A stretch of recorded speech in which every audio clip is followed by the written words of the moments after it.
these guys work with veterans, and they have a really unique process in which they do, and they're very successful at what they do. So I want to go ahead and introduce you to the first of the two that are going to be coming in. So this is Charles Livings. He's the Director of Outreach and Engagement with Still Serving Veterans. So Charles, here you go, my friend. Give him a hand, y'all.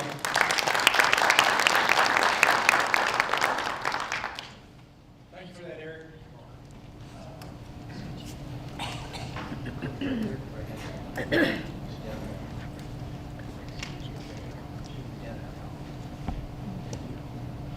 Okay, well, this afternoon, now that we've had the cookie slump here, right? Everybody's struggling with their eyelids like I am here, right?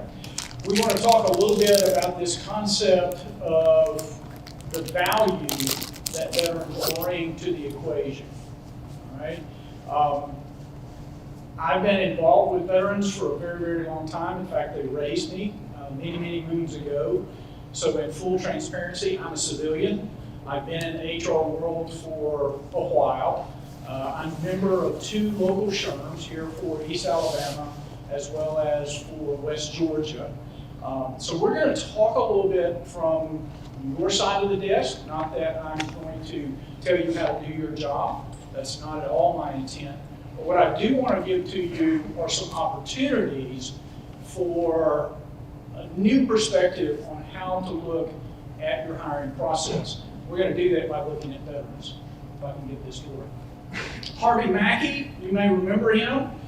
He's a 7-time national bestseller for a little book called Swimming with the Sharks.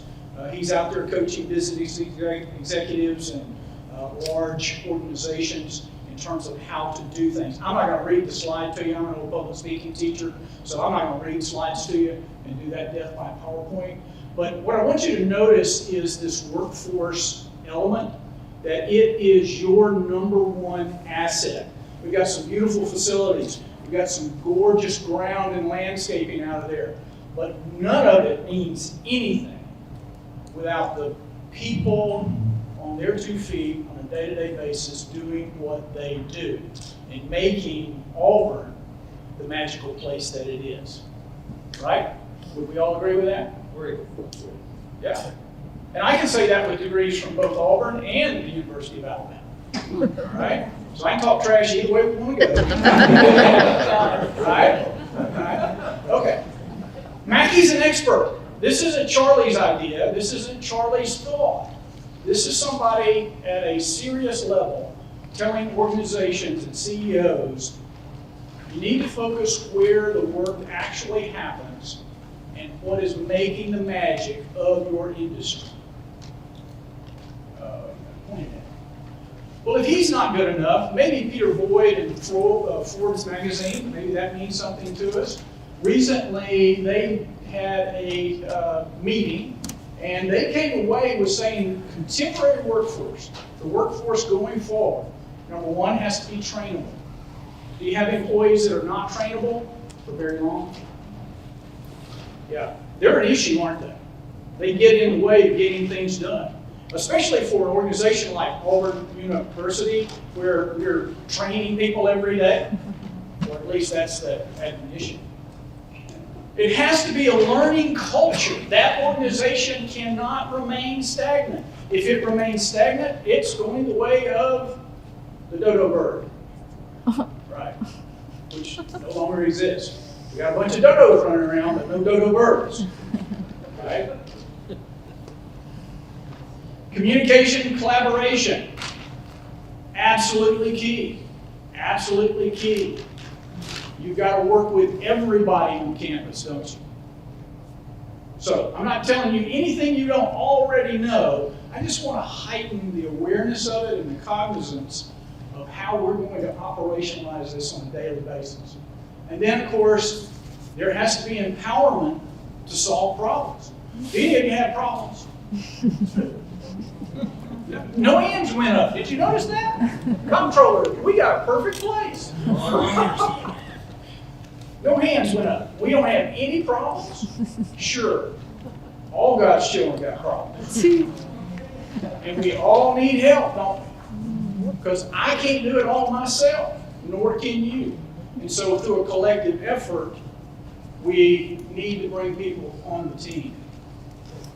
Now, the National Association of Veteran Service Organizations and the National Society for Human Resource Managers convened in 2017 to talk about veterans as a solution, because one of the things in the workforce committees that I serve on with 3 different chambers of commerce, the 2 SHRMs, and a big business council called Alabama Works. Y'all heard of them, I believe, probably. One of the big problems that they're pointing out is that we can't raise workforce fast enough. We can't graduate them out of high school or college quick enough to meet the needs. And so we have an untapped resource in our veteran population that are getting training, that are getting matured, that are learning problem solving. And, well, you can see the top 6 lists of values that they believe veterans are bringing to the table. And you can see all the different synonyms, correct? So these are all qualities that national leadership tells us we need in our workforce. And here is a pool of talent that is ripe. I mean, why y'all aren't out front of Fort Benning Gate with a big butterfly net scooping every one of them up? I don't understand. I don't go to a SHRM meeting or a business tag meeting, a technical advisory group meeting, that somebody's not saying, I'm saying, I need 5 people, I need 10 people, I need people. Just send me people, right? Y'all are about at the same end of the road, right? So today, we want to consider these 4 main qualities. Again, paralleling what the experts are telling us are the needs. We need a trainable, adaptable workforce, because about the time we get it right, it's kind of like riding a horse or a motorcycle. Just as soon as you think you got this rascal figured out, it'll put you on your butt real quick. We need trainable, adaptable people.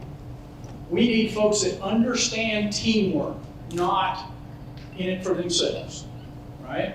We need diversity and inclusion. There is not a more diverse workforce nor a more inclusive workforce than the United States military across the board. And so a lot of the time that we might normally have to spend training people from the ground up in this, our veterans come to us with extensive training and can tactically apply it on a regular day-to-day basis for us. And then obviously leadership skills. Now let me talk about this, because I'm not talking about rank here. I'm talking about walking around sense. Getting out of bed in the morning, right? We've got students that have trouble with that, I understand. And we have to give them experiential learning, right? Academic learning and education is wonderful and it is fine, and I'm a huge fan. But experiential learning trumps it 9 out of 10 times. And let me tell you what, well, I am old now, not just an old country boy, but as an old country boy, there was a lot of education what went on out there running fence line. So, what do they do? Again, any type of profession that you want to talk about, it's being done in the United States military. And so these people that are serving are learning a work ethic. They are learning technical skills, but more importantly, they're getting the experiential learning of getting up and going to work every day. I want to say, correct me if I'm wrong, Paulette, but what did 4 years ago that the Alabama Department of Labor put out a list, and you might remember it as well, the 5 top reasons why people were released from work in the state of Alabama. And this information came directly from unemployment claims, or that process of having people leave the business. And you've already heard them this morning because you heard people stress all these sorts of things. But I want to go back over them one more time, because you're the ones that are filling out the paperwork to put them off and to send them over to the unemployment office. They don't show up to work. They don't show up to work on time. They don't show up to work on time in the proper attire. They don't show up on time in the proper attire and won't observe PPEs. They won't show up. They won't show up on time. They won't show up in the proper attire. They won't wear their PPEs, and they can't talk to people and communicate. Now that's what the Department of Labor says that organizations are putting people out of work for on a daily basis.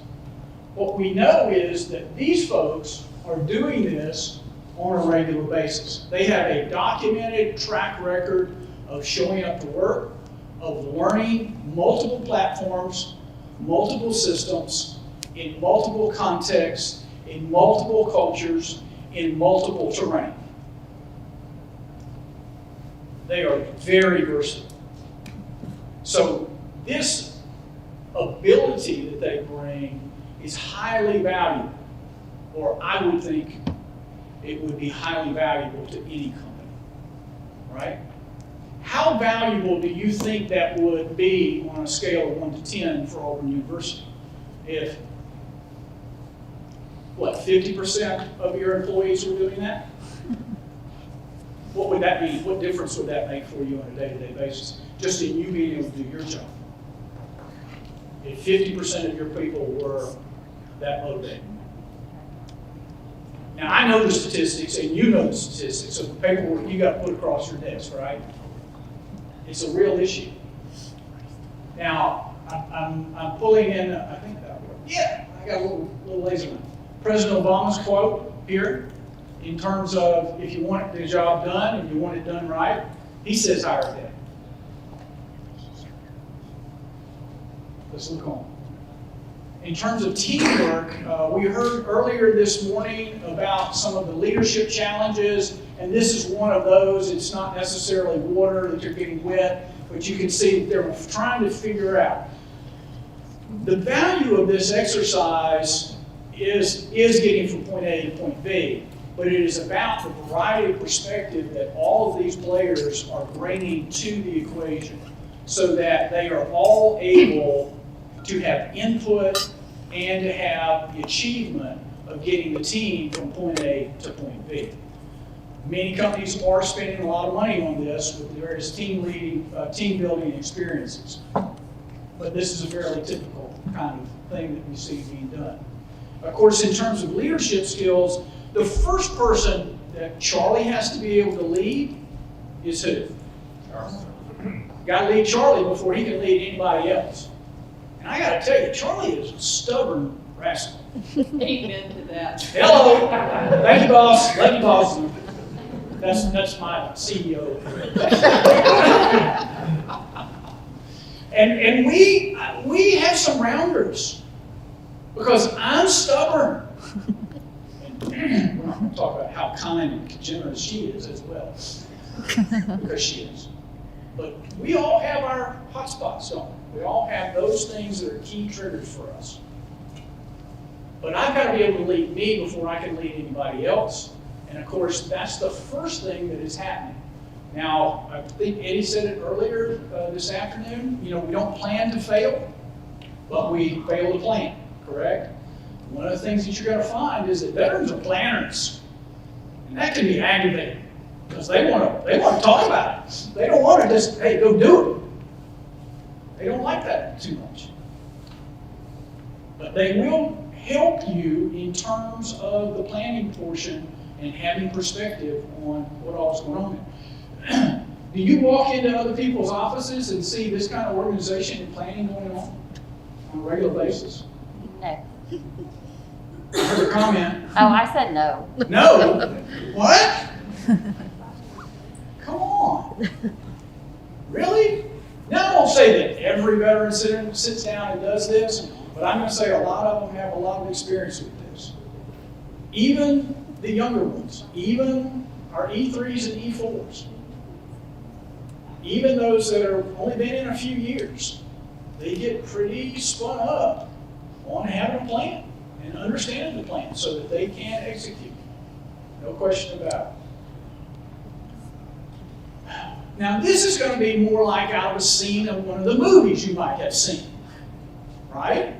And make no mistake about what's going on here. This is experiential learning in process. Because these young recruits are going to have to learn their job, and then they're going to have to be able to do it under stress, when there's loud noises, when there's all kind of chaos, and they've got to stay focused. They can't get distracted.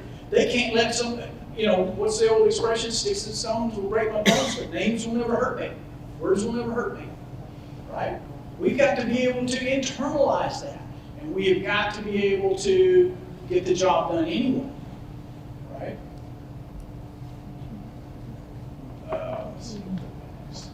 Order out of chaos. Admiral Davis was talking about his experience on an aircraft carrier. There is no more chaotic place than the flight deck of an aircraft carrier. Did y'all know that they don't even let the pilots walk out there onto the flight deck by themselves? They have somebody have a hold of them. Literally. Somebody's got like a leash on them, so that they don't wander in the wrong area and get hurt or worse, right? It is that kind of chaos. If you watch it on some of the YouTube videos and look at the choreography, I mean, it's like a ballet going on up there. But it is finely tuned, and it is tuned after hours and hours and hours of rehearsal, so that people are doing stuff as second nature, so that they are safe and their teammates are safe, and we continue the operation, right? Intense. This is my favorite part, others before self. And if there's one thing that I learned by those senior NCOs that raised me, was that you take care of the other people first, then you take care of yourself. This is now part of the regular PT, having to do a fireman's carry to carry one of your buddies wherever you gotta go. It's a good exercise because they know they can depend on each other to get the job done. If I get hurt, I know someone's going to take care of me, and I do everything in my power not to hurt somebody else. Simon Sinek. Anybody heard of that cat? Simon Sinek. Begin with Y, right? He's got a new one out. Well, it's not that new. It's probably about 2 years old now, I think. Leaders eat last. There's a purpose to that. It's putting others first, making sure your people are taken care of. Wow. How would your department run if everybody else put everybody else first and took themselves last? Right? Makes a huge difference in productivity, in efficiencies, in morale, right? And boy, wouldn't it be great? Do you think folks would love on each other a little bit that way? That would be huge. That would be huge. Now, I'm just about out of time, and I can't leave the stage without telling you a little bit about what we do as a small nonprofit. I was teasing Sergeant Major earlier that we're the mom and pop boutique compared to the big box stores of Hiring Our Heroes and Casey and some of the others out there. We're just a little old organization, nonprofit for 16 years, headquartered out of Huntsville, and now my little satellite office over here in Phoenix City, working East Alabama and West Georgia. The big thing that I want you to know about there is that what we're trying to do is to be sure that these veterans have a picture of a way forward. Because we all do better when we know something is going to be happening for us. Our mission is to serve and honor by helping them into gainful and meaningful lives post-military service. Right? Once upon a time, I asked one of the folks I was trying to hire, what do you want to be when you grew up? And he said, I already get it. I went and played Army for 20 years. What do you say after that, That's pretty wild. And I said, well, how about you think about coming and helping us take care of more veterans that haven't gotten to do what they want to be when they grow up, or haven't figured out what they want to be when they grow up. And I have to admit, I still struggle with that at 62 years old myself. Paulette can attest to that. And Anna and Glenn and Steve and John, Eddie. Veterans for us are active duty.